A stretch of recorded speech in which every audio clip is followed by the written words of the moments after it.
So the first question that you have to address when you're trying to figure out whether you're when you're going to the US is whether you need a visa or not. Now that comes down to a question of what you're doing in the US. To start with, you assume that if you're a performer and you're coming to the US to perform, you assume that you have to have an employment visa. Even if you're not getting paid, even if you're playing at a nonprofit, it doesn't matter. You start from the assumption that you do need a work visa to do that. But there are a few exceptions to that rule. One of the exceptions to that rule, and the most what's important here, is the exception that if you're playing what is considered a bona fide industry showcase event, where the principal purpose that the audience is there is not to be entertained, but to think about hiring you, then that. Is that me? I don't think so. Oh, sorry, that was me. Okay, that situation, when you're playing for an industry and they're not there because they're having fun, they're there because they want to decide whether to work with you. In that situation, you are allowed to make that performance without having an employment visa. You can come on ESTA, which I think most of you are familiar with, or if you're not eligible for ESTA because you're not from an ESTA country or because you have a criminal record or something like that, and then you can come on a B1 visa to do that work, which is like a tourist visa. So the challenge with South by is that if you're just coming to play that official showcase, you can do that on ESTA, which is great because it's $15 and takes no preparation. However, if you're going to be doing other touring, including other non-official showcases in Austin that week, or also if you're going to be playing other shows around the US, you do need to get an employment visa. And that sucks because that's expensive and complex.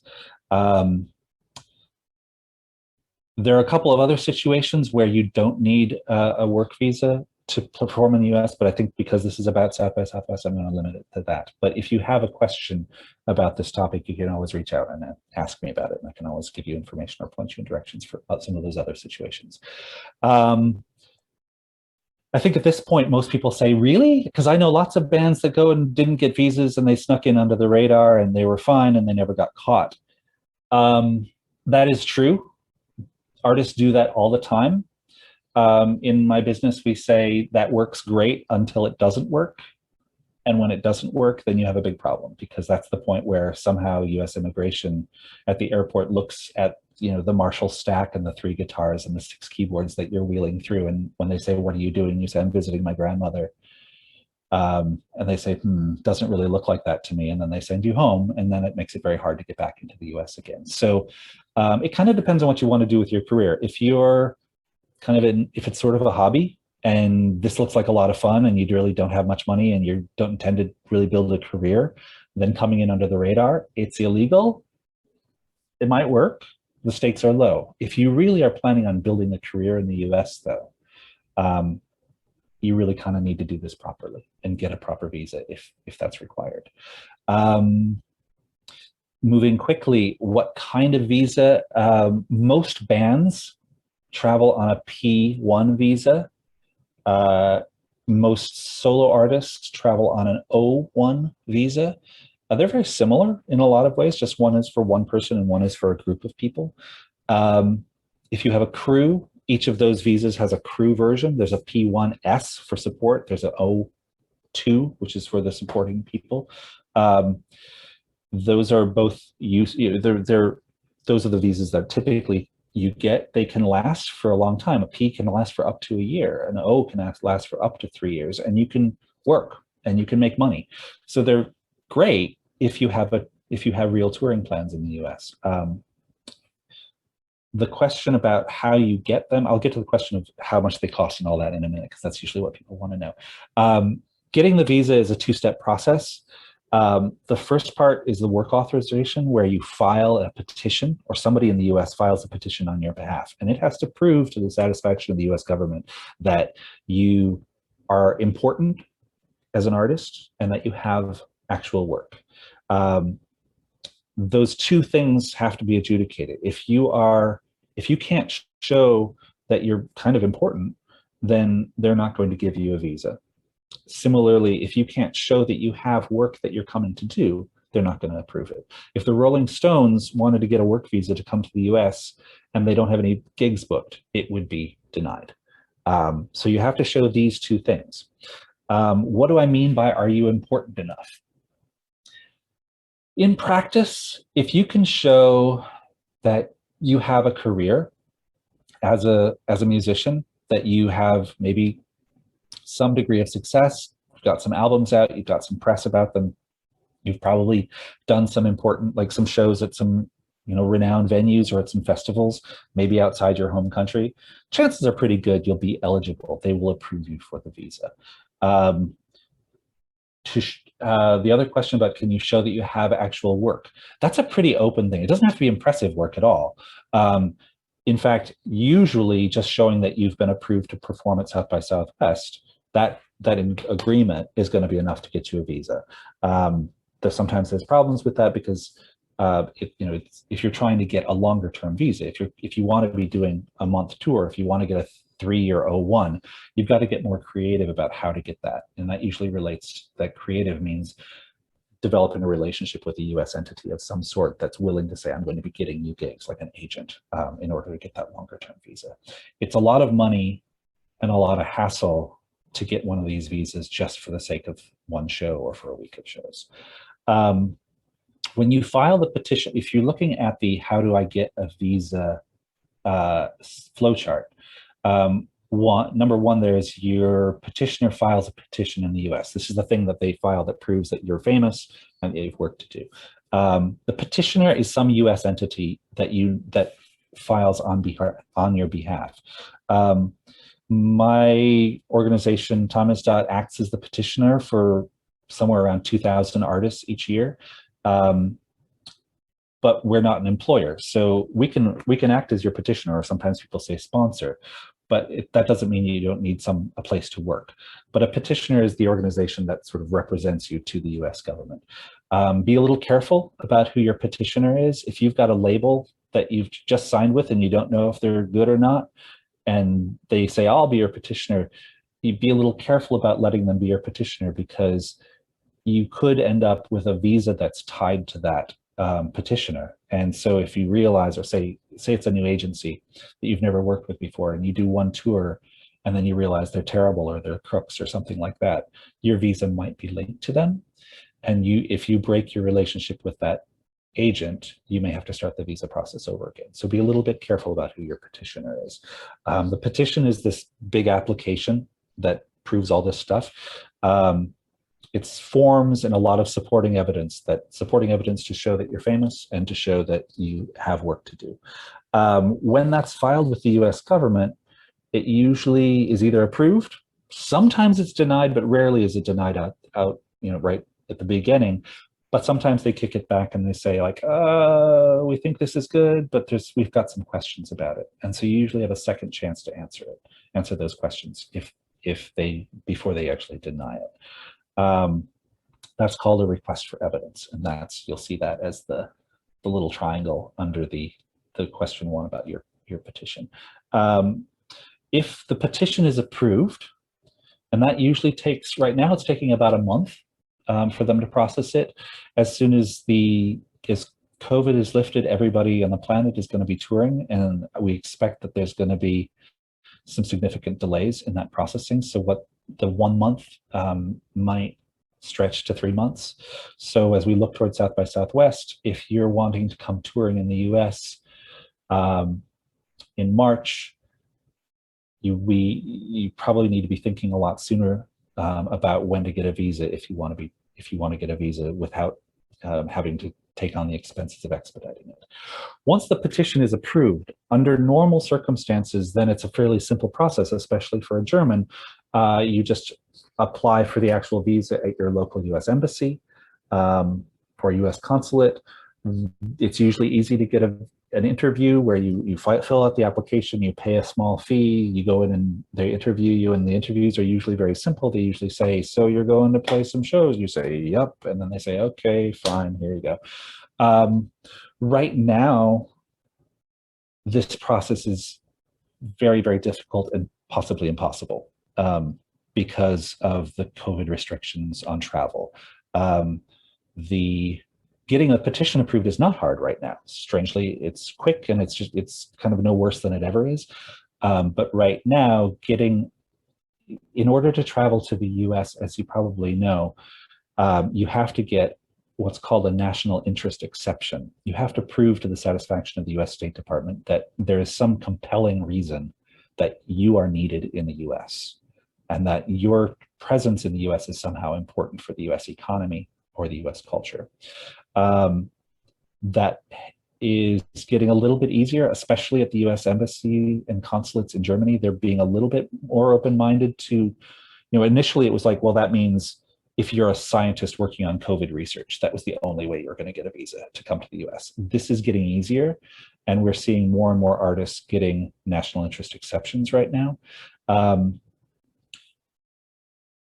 The challenge with getting a national interest exception is also that, so you have to prove that, but it takes a while. It's taking weeks and weeks for the embassies to process these requests for this kind of national interest exception. It's also very difficult to get an interview at the U.S. embassies. You have to apply for an emergency. Most of them are not accepting interviews until late in the fall. So you have to apply for. You might be able to schedule an interview for next March, and then you have to contact the embassy and say, I'm traveling in March, so I need the interview sooner. Can you give me an emergency interview? And if they decide that your reason for getting an emergency interview is valid, then they will interview you and they will consider your application for a national interest exception.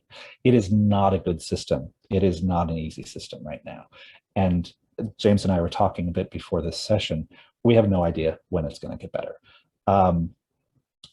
I think that there's a chance. It kind of depends a lot on the Delta variant. If we see infection rates in Europe going down and vaccination rates going up, and similarly, if we see infection rates going down in the US and we see vaccination rates going up amongst those people in the US who have been resisting so far because of whatever crazy reasons they have, then I think the US government will respond pretty quickly and remove the travel restrictions. Germany has already removed travel restrictions for US citizens going to Germany, as has most of the EU. I think we'll probably see that reciprocated, but not until then. So I'm thinking September, October, but if the Delta variant flares, it could be longer than that. Will everything be solved by next March? I certainly hope so. But then again, I've been thinking that for 14 months now, so I'm not sure what to say about that. If I was a German artist and felt like, say for example, I have albums out in Germany, I've got interest from US labels, I've got a publicist schedule, like I'm talking with a publicist about South by Southwest. So I've got, there's a lot moving for South by. What I would probably do, especially if I had support from, say, the German initiative Musiker, I would probably put in my application, I put in the petition for the visa. I would probably try to do that in November, maybe, so that could be approved and ready. So as the embassies start to process visas, I'd be in a position to get that visa, and there'd be plenty of time for that. If I'm paying for that visa by myself, I hate to say this, Initiative Music people, but if I'm paying for that process myself, I probably, and maybe am less convinced that I'm going to really be able to leverage South by Southwest this year, I might be a little bit more reluctant to wait and not spend that money until we have better information about what's happening with the virus. I sort of jumped ahead there. Applying for your visa, so going back to the spreadsheet, the flow chart there, how do you apply for the visa at the embassy? That's a process of paying a fee and filling out a form and attending an interview. The third part of the process is entering the US. If you've got a visa, you're not going to have a problem entering the US. The problems that people have when they, I mean, unless you have a kilo of heroin with you, in which case you will have a problem. But the problems that you hear about people at the border usually relates to somebody coming to the US without the proper visa. They're coming in to perform shows on a tourist visa or on ESTA. And yes, there are definitely problems when that happens. when the passport control officers recognize that somebody is coming to tour and they should have an employment visa. So the horror stories. I have a question there, because Yeah. if I say, okay, I get an invitation for South by Southwest, and I decide I don't want to spend the money on a visa, but I want to play the official showcase at South by Southwest, what kind of visa, would I need still a visa that costs money or not? That's a really good, that's a great question. And that's something that working with South by Southwest and other festivals, like other showcase festivals, we have developed a policy which is a little bit counterintuitive, and it takes some explanation. You legally, if you're just playing an official showcase, you legally can travel on ESTA and come to the US and perform. The problem with it is that if you roll into JFK en route, or let's find a worse airport. If for some reason your flight goes from Frankfurt to Detroit, which is a terrible airport, and you land in Detroit and you've got a bunch of gear with you, a bunch of musical equipment, and you're making a transfer and you're going to Austin, but you go through immigration in Detroit and you say, hey, and they look at all your equipment and they're like, what are you up to? And you say, well, I'm going to play South by Southwest. And they're like, well, that looks like a music festival to me. You should be working. How come you're coming on a tourist visa? And you say, well, but it's okay. It's a showcase event. You might run into an officer who doesn't understand that rule and who says, I don't know. They look it up. Thousands of people, lots of kids, people drinking beer, and they're like, it's a festival. I'm sending you back to Frankfurt.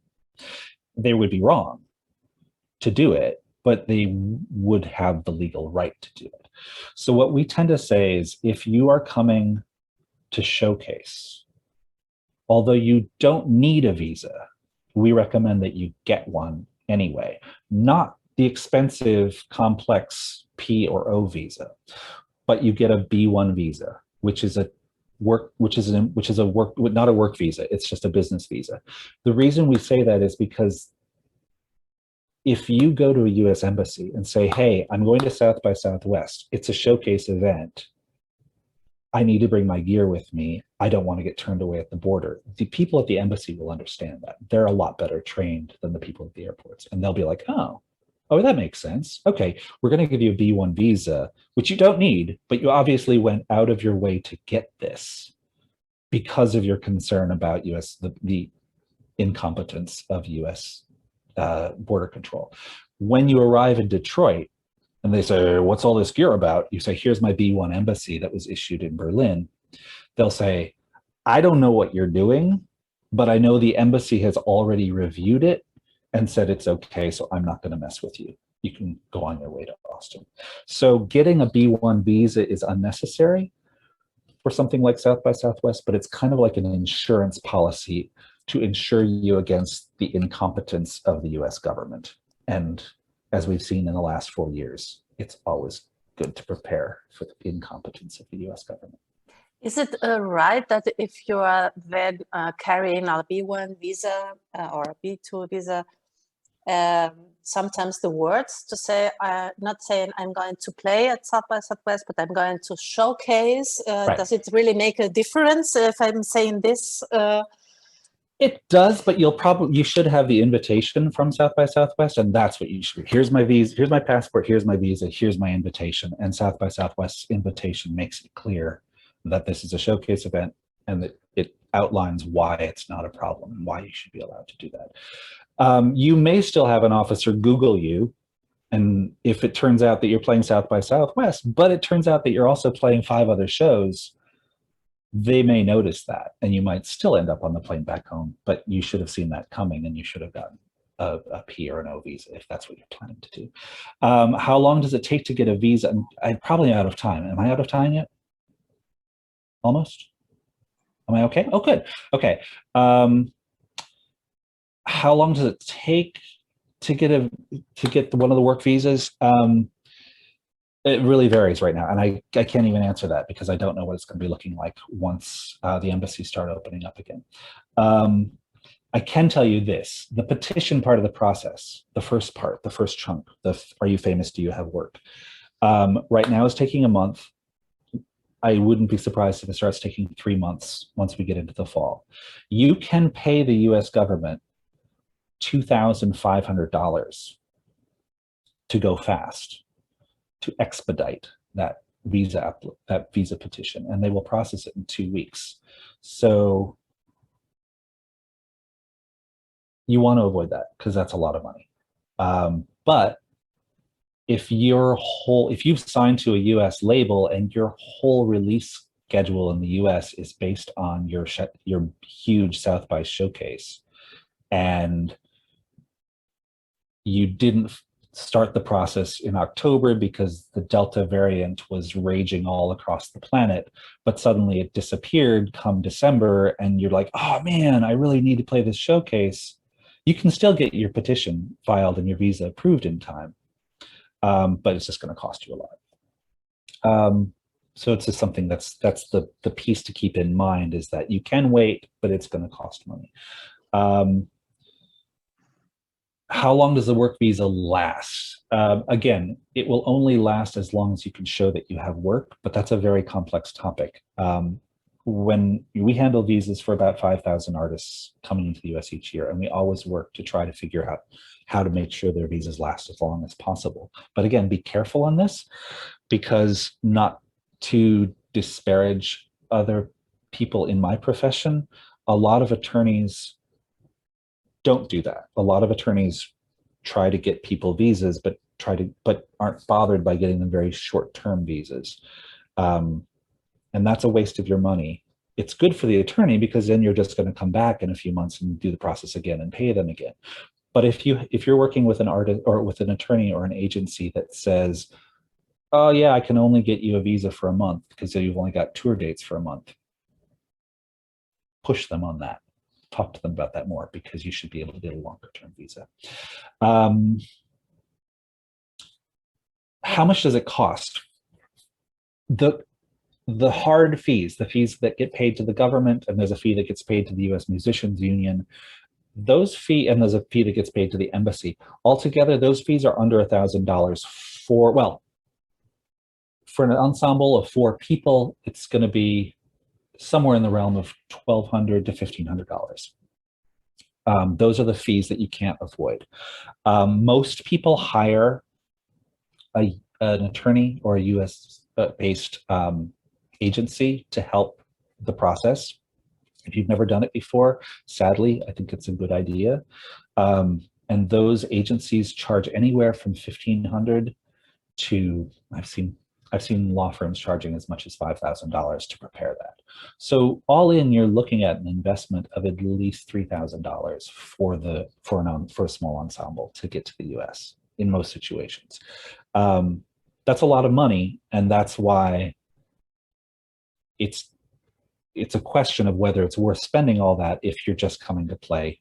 You know, if you're doing an official showcase and you get an invitation to also play you know, the Converse All-Stars day stage, I don't know if it's worth spending an extra $3,000 to get the visas in order to play that afternoon show.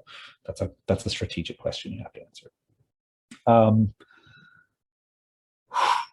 There's a lot of information really fast. I want to share, well, we can't share screens, can we? Can we share? I'm going to try one more time to share a screen, see if this works. It'll work.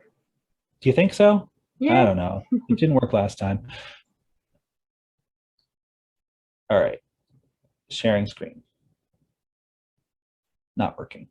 Why is it not working? Oh, there it is. Yes.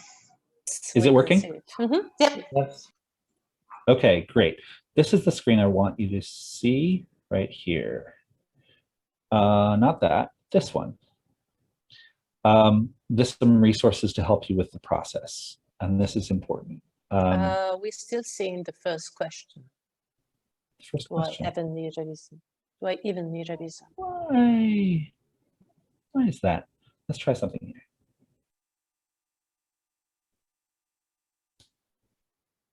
That's so weird. All right, well, that's no good. Stop sharing. I'm going to put several different resources into the chat because you'll be able to read that.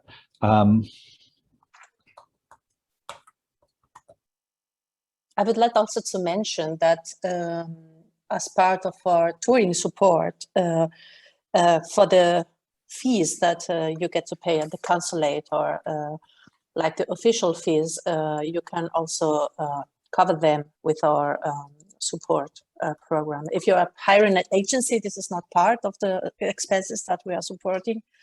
But so for you that you know, we not only cover like traveling and accommodation, but also you can the official part of the expenses. And we have been doing sometimes the artists ask us if we can provide like a letter of support. Do you think this helps if the people are getting like a visa? If you say they have been invited and we're the German Initiative Musiker supporting them? Yes, I think so. Useful? Yeah, if you're working with a US law firm or a visa agent, they are going to be trying to put together documentation to show that you're important, that you're famous. And one of the kinds of documentation that's useful is if they have a letter from some German government cultural entity saying that you're important and famous. That definitely will help make that case. It doesn't make the case by itself, but it kind of checks one of the boxes. Okay. I just put, first of all, I sent this information just to Ira Getman for some reason, but now I've actually tried to send it to everyone. Did everyone get 2 links to your URLs? Yep. Okay. Tamizdat is my organization. I didn't introduce myself. I'm an immigration attorney, and I run an organization, a nonprofit that helps artists deal with this whole process. Mostly in the US, but we have been increasingly involved with problems that the EU is dealing with getting artists into the UK. That's a whole different topic, which we needn't go into right now. And the other one is artistsfromabroad.org, which is, they're not live information. It's a document. It's a very extensive and up-to-date reference. If you spent a few hours reading through that, you would have a very deep understanding of how this process works. It's very well written, very well done. Tamizdat is prepared to help you by just offering you, if you have a question, there's a real human, you'll end up talking to a real attorney, and that doesn't cost anything, who can tell you how to, help explain how the process works. So feel free to reach out to us at Tamizdat, or if you just want to read up on it and study yourself, look at the Artists from Abroad website. Questions? I guess I should stop talking.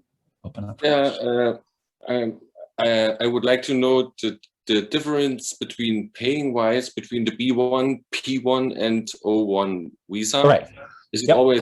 Can it be always a group, or is there a difference between going alone or with a group? Or right, a P1 is a P1 visa.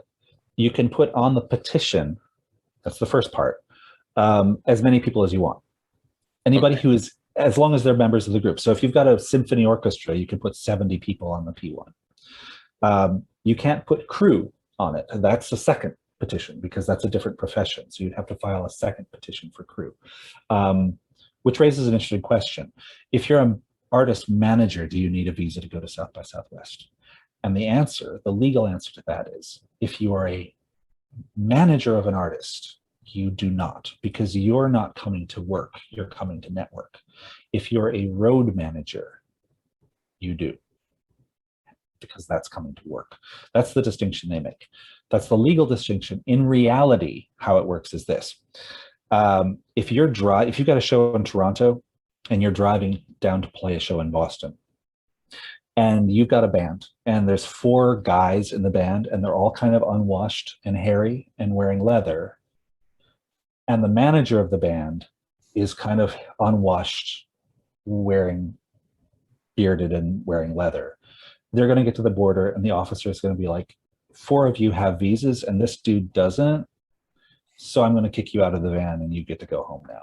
Whereas if the manager is like 65 years old and bald and overweight, the officer is going to be like, oh, I see, you must be the manager because you look like a manager to me. You're fine, you can all go through. So if you're a manager, be careful when you come in. If you come in with the band and the band all have visas and you don't, and you kind of look like the same demographic as the band, you might have a problem. You might be careful about that. Did that make sense?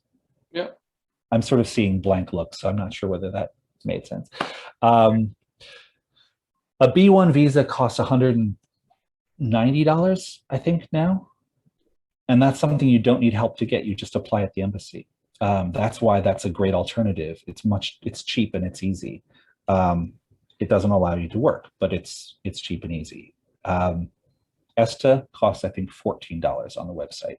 The B1 costs $190 per person. Getting the employment visa, you're talking at least $3,000 for an ensemble. Did that answer your question? Yes. I got a follow-up to that. Okay. Would you suggest for your manager that looked like the band, was traveling with the band, to get a B1 visa? Okay. If you're a manager traveling with the band, if the band has employment visas, if they're coming on P1s, and you're coming and you're legitimately not the road manager, meaning you're just coming to network, you're not needed at the show, then I would suggest you probably come on. Well, this is hard because the last sample we had to work with was during the Trump years, and things were crazy and really aggressive. I would say you would probably be best coming on ESTA, but I would be careful to not walk through passport inspection with the band. Let them go through a different, have them go through first, and you should not go with them, just to not raise, you can say, I'm an artist manager, I'm going to this conference. You can be totally honest about it, but being separated from them makes it look less like you're a road manager, makes it more look like you're a manager. That's what I would suggest with that. I don't know that you need a P1 or a B1 visa, because you shouldn't have to do that. That seems sort of crazy to have to do that. Okay, cool. Right. Is it true that sometimes at the immigration they check your email or your computer or your mobile phone? They can if they want to. They will only do that if they have a suspicion about you for some reason. And a suspicion could either come from something that you have done. Like if you're a really scary looking person, they may go through your phone. Similarly, if you've been to places that they find threatening, if you've spent a lot of time in North Korea or in Iran, they may go through your phone. But generally, JFK is processing 30,000 people an hour in a normal time. So if there's nothing that makes you stand out, and if you don't say anything, then they're not going to look in your phone. Good question, though. I remember 2 years ago we got a band called Gaddafi Girls, but we got them to Austin. So there you go. That's fine. It was not easy, but yeah, we were working with DJ Bin Laden for a while, and I was like, "This is not going to work out well," and it was just fine. So that was actually kind of a relief. Like, U.S. government, DJ Bin Laden, not a problem. So I expected there to be a problem, and there wasn't. So it kind of made me feel a little better. O1 visa for solo artists. What do I have to pay? I think we talked about that, but again, the petition process, the first part of the process, costs the same whether you're one person or 60 people, and that you're talking around somewhere between $2,000 and $3,000, depending on who you're paying to help you. At the embassy, when you get the visas issued, that's a per person fee. So if it's a solo artist, that O1 visa is going to cost you $190. If you are a P1 for an orchestra, that's going to be 190 times 50 people in the orchestra. That's a lot of money. Did I answer your question? I hope. Other questions? It was a lot of information really fast, and I hope that's okay. If you have questions to follow up, again, feel free to reach out to me. I'm going to give you, this is the... I still have a question, if I may, because you mentioned that Tamizdat is working actually on a non-profit basis, but if you act as a petitioner to file this petition, would this be also pro bono, or do you have to pay something for this? Okay, so I have two hats, and that's a little complex. I run a nonprofit organization called Tamizdat. We don't charge for anything we do. A number of years ago, it became clear that the scope of what we could do as a nonprofit was limited, and we spun off a law firm. And the law firm actually handles this work and charges for it. We work really hard to keep the fees low for performing artists. We keep them less than half what the market rates are, but it's still a fee. Tamizdat and the law firm work together in certain situations. And so when I said we handle 5,000 artists, the law firm does, and Tamizdat typically acts as a petitioner for those and does not charge for that. That was a complex answer. I'm sorry about that. I hope that made sense. I've got one more question as well. Yeah, sure, go for it.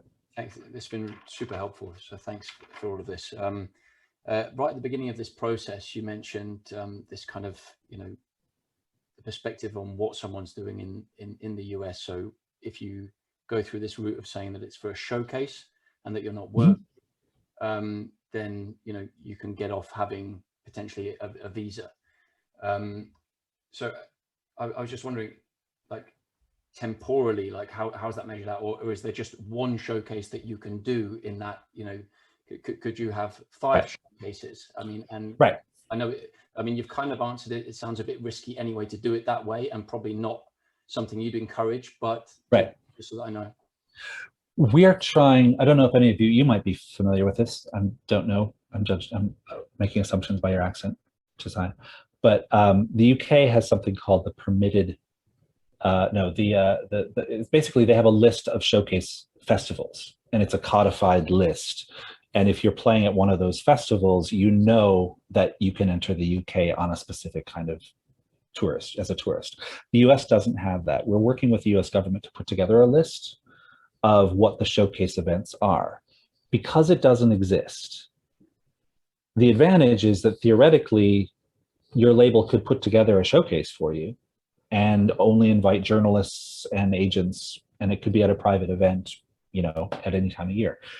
And theoretically, you could perform that without getting a visa. The reality of the situation, however, is that when you roll up to US immigration, if they've heard of the event that you're playing and are aware that it's a showcased event, you're not going to have a problem. If they haven't heard of it, you might have a problem. This comes down to the issue that we've been sort of struggling with for the last couple of years, which is the New Colossus Festival in New York, which happens right around the same time as South by Southwest.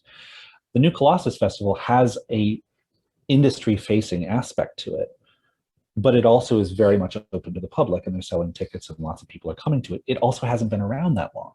So if you arrive at the airport and say, I'm playing showcases, I'm playing New Colossus, and I'm playing South by Southwest, there's a good chance the officer is going to look it up and be like, South by, I've heard of that, but let me look up this New Colossus thing. And if they can spell it, which is hard because I don't know how to spell Colossus, but if they Google it properly and they say, well, I see that anybody can buy tickets to this, they may well say, I don't see that this is an industry event. This looks like a music festival to me. And then you're back on the plane, back to Frankfurt. So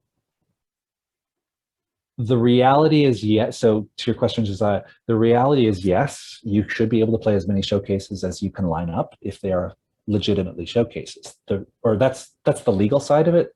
In practice, the problem is you're second guessing an officer and whether they've heard of that event or not. So to me, there's a handful of events that I don't think are risky. South by being the primary one for pop music. Folk Alliance, I think, is the major one for folk musicians.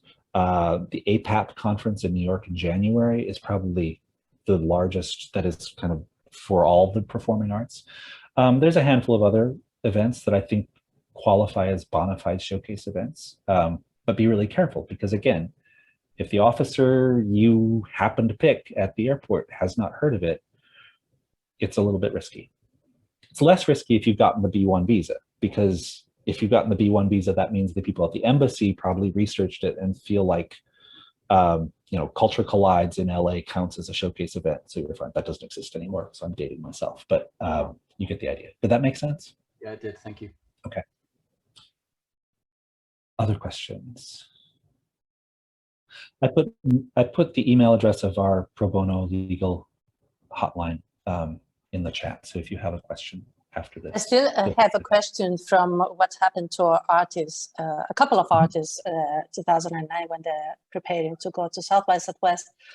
And most of them had no problems to get a B1 visa, but we had two of them who suddenly found one particular officer at the consulate that denied them the visa. And Right. because they just had a bad day, they didn't know about this. What do I do if I know that I should be getting a B1 visa, but the officer at the consulate says, no? That remains a problem. There is, fortunately, the State Department put out a memo about 5 years ago that actually specifically said South by Southwest is okay on a B1 visa. And that makes this process easier. If you run into an officer who literally hasn't read the memo, contact South by Southwest or contact us. During that time of year, we're talking with South by all the time. And when we hear a problem, we're talking, we're calling them up and they're calling us up, and it's a collaboration. When that happens, sometimes, depending on which country it's in, sometimes South by will contact their congressional office and they'll contact the State Department. The State Department will contact that consulate and say, you did it wrong. Sometimes if it comes to us, it might be a different embassy in a different country, and we may reach out to the American Immigration Lawyers Association and have it inroad to the State Department that way. Usually we can fix that problem pretty quickly. I feel like in 2019, there was one artist who had that in some country and we were not able to get it turned around. Do you remember that, James? I feel like there was I feel like it might have been Greece, but I don't remember for sure, where an artist got denied a B1 and we just were not able, like the embassy did not play ball with us. They just would not turn it around. Was it France? Okay, it might have been. It was really weird though, because they approved the B1 for every single other artist, but there was one that they just doubled down and said, nope, you should have a P1 visa for this. And we never could figure out why they did that, but that's rare. Normally it works. Other questions?